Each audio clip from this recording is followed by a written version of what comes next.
Pada hari ini kami diberikan kesempatan untuk menyampaikan pengalaman-pengalaman kami di masjid. Memerlukan anak muda yang berenergi dan punya pengetahuan yang bisa mampu mengaplikasikan ilmunya di hadapan masyarakat. Ya, apa namanya, imam di mata masyarakat di zaman Pak Ustadz Josan dulu itu betul-betul karismatik, sangat dihormati atau bagaimana begitu kira-kira?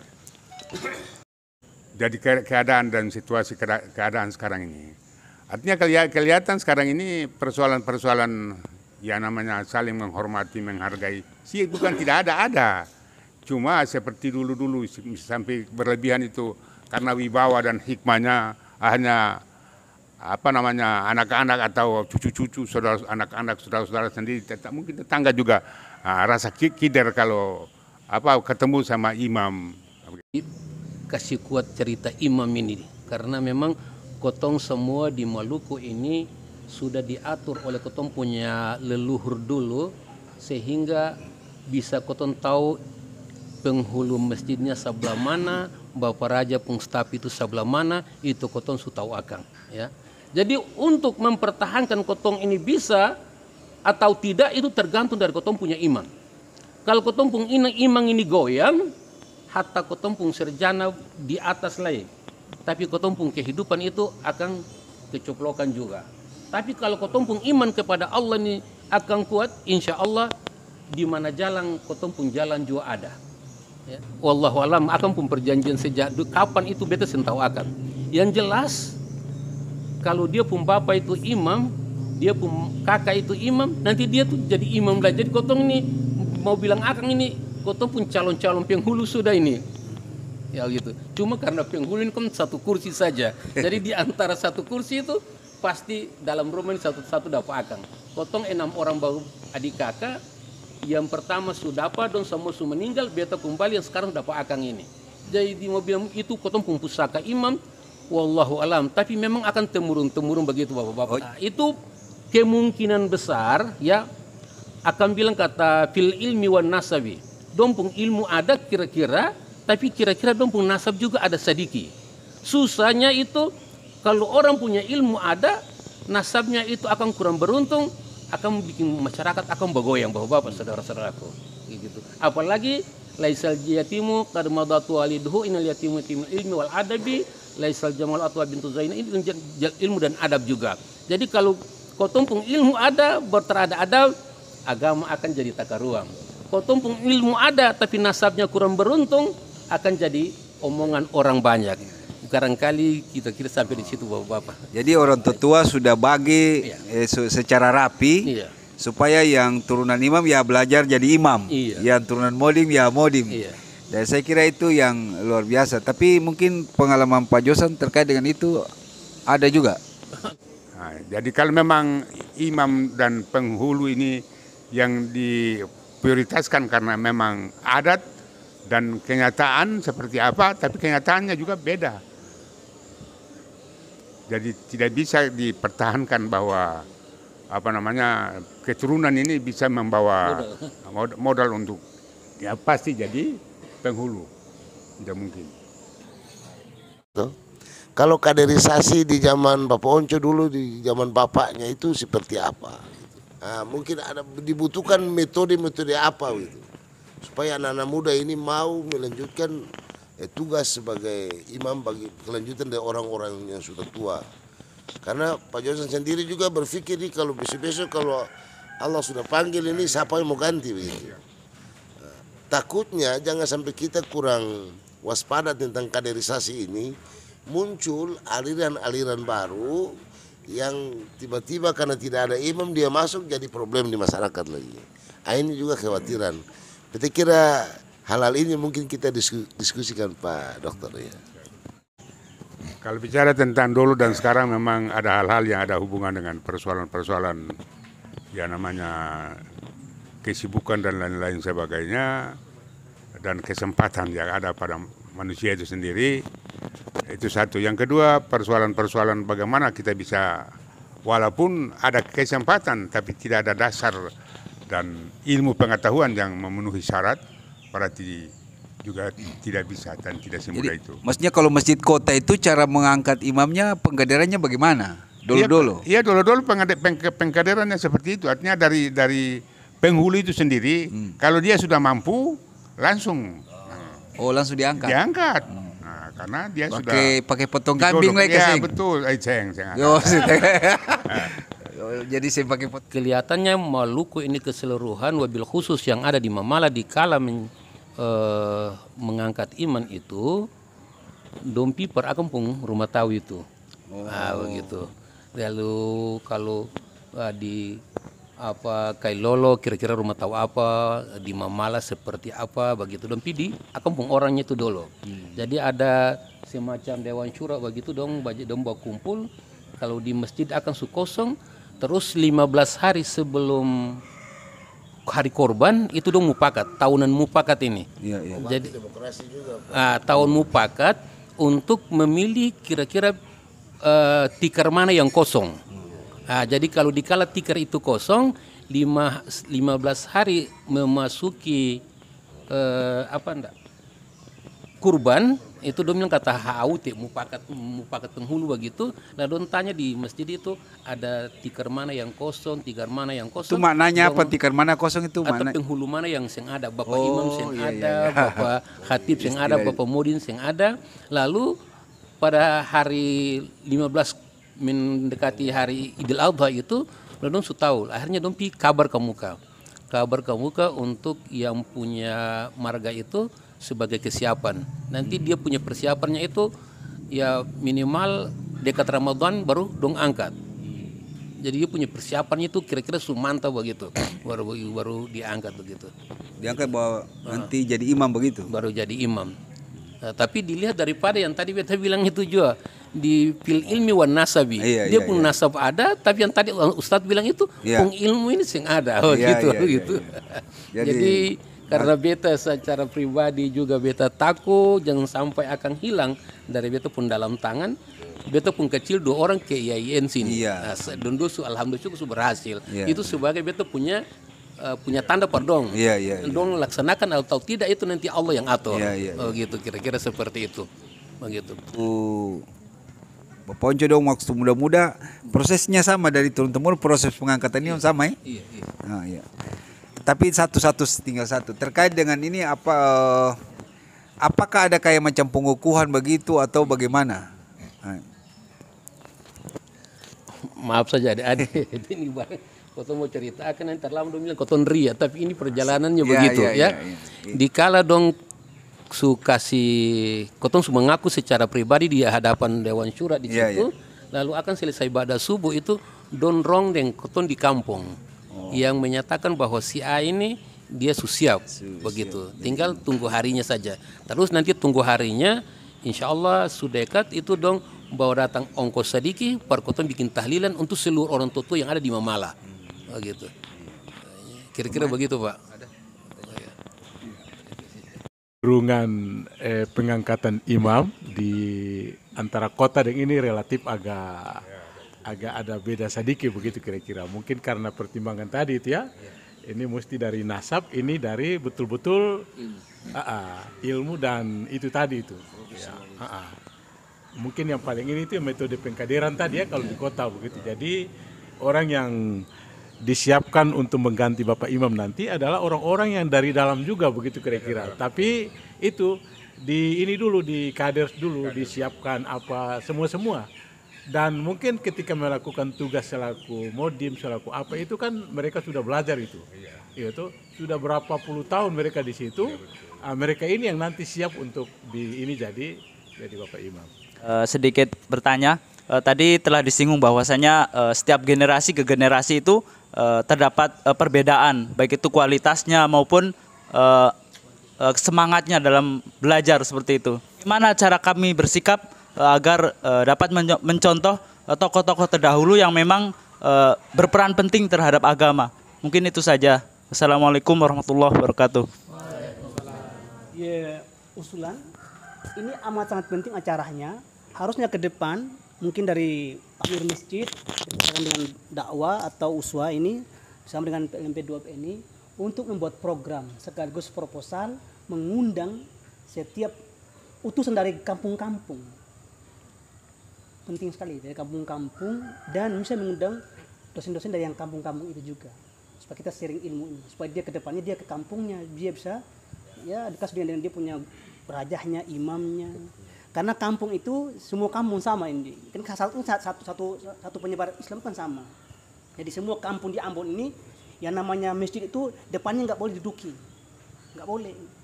Etikanya itu nggak boleh diinjak, yang depan nggak boleh. Itu etikanya. Lah kampung di kota-kota ini semuanya itu diinjak-injak orang tuh. Lah dia bukan imam, sembarangan langsung depan itu nggak boleh, etikanya kayak gitu. Nah, ini etikanya. Jadi harusnya imam itu harusnya dia punya tempatnya khusus di masjid, nggak boleh diinjak-injak orang sembarangan. Jadi supaya acara ini penting sekali, harusnya diadakan. Kalau perlu lapor ke Pak Rektor dan dikasih uang saku supaya dia semangat ke sini. Dapat apa? Uangnya kan banyak. Terima kasih Pak. Pak, ini menjadi bekal bagi generasi muda pengkaderan imam ini. Dia jadi bekal. Jadi mereka ini ketika turun di kampung, mereka sudah jadi imam aman, sudah sering ada berbenturan dengan adat. Artinya mereka diterima di masyarakat dengan alhamdulillah dengan baik.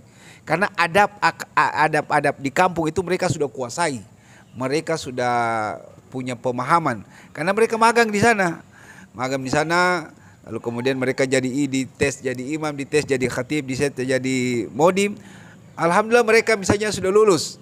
Mereka ini anak-anak ini. Jadi kalau pada saat ke depan bisa turun KKN dan kebetulan dapat di masjid-masjid adat, mereka sudah tidak canggung lagi. Mereka sudah siap. Nah, tapi biasanya kan imam-imam di masjid itu punya pembantu-pembantu imam gitu.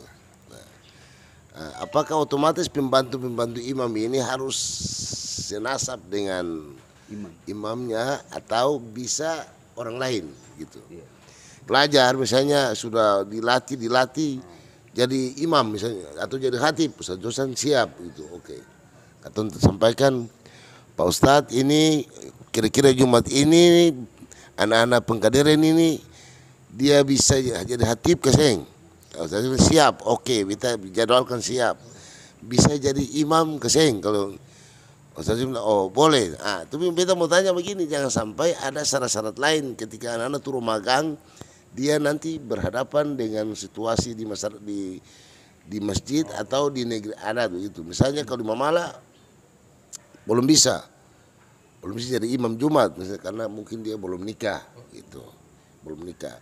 Kalau khatib kira-kira bagaimana? Kalau misalnya dia antar khutbah kira-kira bagaimana? Kira-kira anak-anak mahasiswa ini ketika magang sana bisa keseng gitu.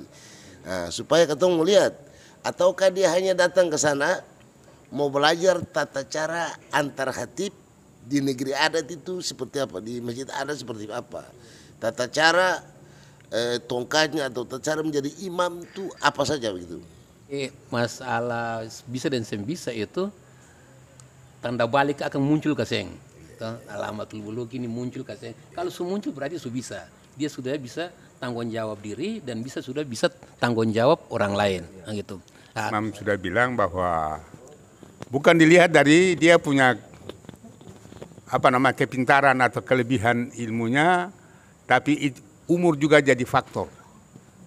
Jadi faktor.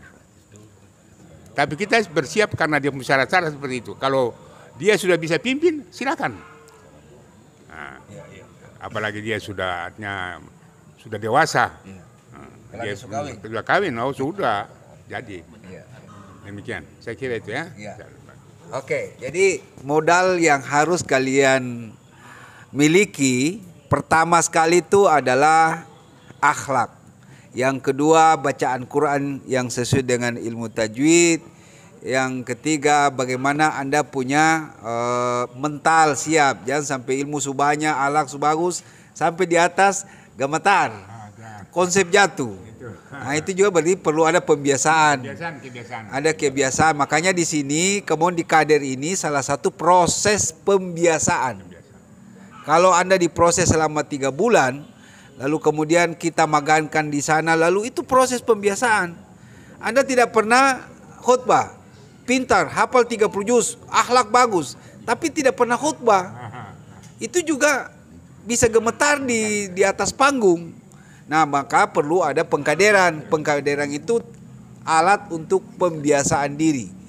Ada, tapi untuk lebih jelasnya kalau dari sisi adat, mungkin juga ada modal-modal adat, kebiasaan-kebiasaan yang ada di adat, itu juga mungkin anak-anak perlu tahu Tete Onco. Jadi jelaskan sedikit terkait dengan akhlak-akhlak yang ketemu perlu jaga di tengah masyarakat, khususnya di desa-desa adat ini. Assalamualaikum warahmatullahi wabarakatuh. Adat ini akan hias agama, ya. Kalau agama akan berjalan sendiri, adat sendukung akan sing manis. Ya. Sama dengan orang bikin sayur bersing ada garam juga. Gitu. Jadi mesti akan sama-sama. Kalau lalu kotong pun adat ini, kotong jaga akan awalnya dari kotong punya kepribadian. Ya. Jaga orang tua janji apa-apa dulu itu akan jadi pegangan per kotong. Kalau bahasa lehi itu sana bilang itu, napa lengoa mensyua. Iyalma patahi ahiyali. Artinya kalau kotong punya jua, orang pun jua. Kalau yang baik itu bilang baik, kalau terbaik itu bilang terbaik. Itu saja kira-kira yang supaya bisa ada bisa timbang-timbang akan yang tentang kotong pun kepribadian ini. Jadi jaga kotong pun pribadi ini baik-baik supaya bisa jadi pimpinan. Dan insya Allah kalau kotong jadi pimpinan itu usah takut dunia ini. Pasti Allah ikut kotong dari belakang. Karena kotong ini Allah pun pegawai. Begitu. Jadi di hitu itu, sap pertama itu nggak boleh digunakan. Sap yang pertama itu nggak boleh digunakan. Dari ujung sampai ujung itulah orang petinggi-petinggi kampung. Baik itu Celama atau Cimeseng. Itu nggak boleh diinjak. Nggak boleh ditempatkan. Kecuali hari Jumat. Hari Jumat itu, dan itu pun tidak boleh kita lewati depannya. Jadi hari Jumat itu yang punya pangkat jabatan di kampung itu dia ke depan dan punya kebesarannya, pakai pakaian harus pakai pakaian kebesaran, pakaian jubah-jubah itu. Itulah orang itu tuh. Maaf bangga dia punya itu. Jadi di depan. Jadi kalau ada orang kampung yang nggak tahu depan langsung ditarik mundur, nggak ambil pusing, suruh mundur. Itu banyak kejadian. Dan kalau nggak pakai songkok itu disuruh keluar. Nggak pakai kain disuruh keluar. Itu etikanya di situ. Yang kedua, yang namanya sebagai imam ini dia harus dari marga, ada marga yang sudah ditentukan oleh moyang-moyangnya dari dulu tuh. Itu marga Pelu. Jadi nggak boleh marga lainnya jadi imam. Marga Pelu itu jadi imam. Dan ada 3 marga, ada marga Pelu Hatala, Pelu Mena, Pelu Pamuli. Artinya Pelu yang sebagai raja, Pelu yang sebagai mengurusi masjid, dan Pelu yang mengurusi rumah raja. Jadi bagus ini yang harus dibuat ini, bagus sekali. Nah, jadi ketika mau jadi imam itu, yang giliran yang jadi imam ini, marga Pelu ini, baik itu dia yang siap harus diambil jadi imam, dipaksa jadi imam. Nah, ketika dipaksa maka dia harus berubah. Jadi dia harus berubah bacaan segala macamnya. Jadi sebulan sebelum mau diangkat itu sudah diingatkan dia itu supaya harus pelajar bacaan segala macamnya, ininya syarat-syarat dari ininya itu harus dia ini dikuasai. Meskipun masih salah-salah, makanya maaf ini kalau ketong ke itu yang baca doa itu harusnya modin baca doa. Makanya banyak beta kalau itu makanya beta ambil alih. Jadi beta ini don't anggap beta ini itu orang sana. Jadi beta kalau datang di semua itu beta yang baca doa. Don't tahu tuh, beta langsung ambil alih baca doanya karena beta tahu dia bacaannya sentakar-takaruan, tahu arti. Nah, makanya saya ambil alih. Jadi maaf inilah kita keadaannya. Nanti kalau antum kamu ke hitu, namanya ada magang di hitu, jangan langsung ke depan. Tuh, jangan langsung ini, tapi harus minta ke imamnya dan khotibnya ngomong. Kalau ini dari tugas ini. Terus pas mau duduk itu nggak boleh dibalas yang ketiga. Jadi ada 3 sap. Sap pertama, sap kedua, sap ketiga. Sap pertama itu adalah orang-orang petinggi-petinggi kampung. Yang kedua adalah khotib-khotibnya. Yang ketiga adalah modin-modinnya. Nah, kita yang orang kampung yang bukan ini, boleh duduk situ. Harusnya mundur. Mundur situ. Mundur. Kita punya pemahaman imam, semakin canggih pula Anda menjaga akhlak-akhlak yang ada di dalam masjid. Karena ketika orang tua kita menata saf pertama, saf kedua, saf ketiga, itu orang-orang yang dimuliakan secara nasabiha, dimuliakan secara keilmuan, dia dimuliakan dari segala aspek. Itu menunjukkan bahwa orang tua telah meletakkan akhlak di masjid, adab-adab di masjid yang mungkin di tempat lain kita tidak dapatkan. Tetapi dengan penjelasan bahwa itu hampir semua sama di Masjid Kailolo, di masjid itu, semua akhlak itu sudah ditorehkan oleh ketemu punya orang tua. Dan ini tugas Anda sebagai generasi muda milenial, harus juga menyerap ini pengetahuan, menyerap ini ilmu, lalu jadikan cara pandang berpikir bahwa ternyata di dalam masjid itu membutuhkan akhlakul karimah. Bagaimana ketemu punya tete-tete raja-raja yang punya kita agungkan, kita muliakan, itu tempat duduknya diatur supaya kita sebagai anak itu sebagai salah satu cara menghargai mereka, menghormati mereka, mencintai mereka dengan adanya pengaturan itu. Karena kalau tidak diatur, Bapak Imam Mamala ditambah oleh Pak Nakib, beta rasa ini katong sudah kaya begitu kira-kira, karena akhir dari katong punya riset ini atau penelitian ini adalah katong terutama dari masjid ingin menghadirkan satu tim yang bisa menjadi wakil dari hasil ini, hasil katong punya kajian pada siang hari ini begitu kira-kira. Oleh karena itu mungkin tadi sudah banyak informasi yang katong dapat bahwa di desa dan di kota atau dengan di kampus dan seterusnya ada kekuatan-kekuatan yang katong ingin dia tidak bisa terpisah, dia harus bersinergi begitu kira-kira. Tadi misalnya adab itu ternyata katong bisa belajar dari desa begitu, dari kampung begitu kira-kira. Yaitu atau dari katong punya orang tua-tua, karena mereka ini yang mewarisi yaitu pengalaman-pengalaman yang muatan moralnya, akhlaknya luar biasa begitu kira-kira.